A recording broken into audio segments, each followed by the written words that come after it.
Hey guys, Bob back again just to get you up to date on some changes when it comes to our bikes. As you know, over the past year, once the pandemic started, warehouses had to shut down and production came to a halt for many businesses. Meaning we had to get a bit creative to keep our own production on schedule. Current and future batches of bikes will have a couple of minor differences from the launch edition you may have seen online or on the road.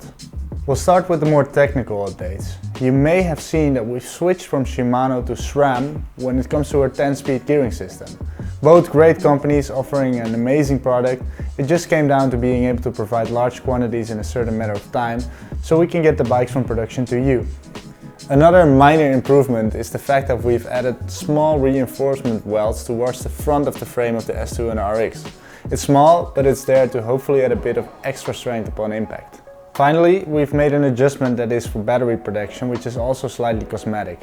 To ensure safety in transit, we've decided to package the battery and keys in its own casing below the bike. Because of this, all S2 and RX batteries will now come with the same decal, which is a matte grey-silver color. If you have any questions about these updates, please reach out to our customer support team that are available from 9 to 5 Monday to Friday. You can also drop your questions here in the comments below this video and make sure to subscribe to stay up to date of the latest Super 73 news. See you next time.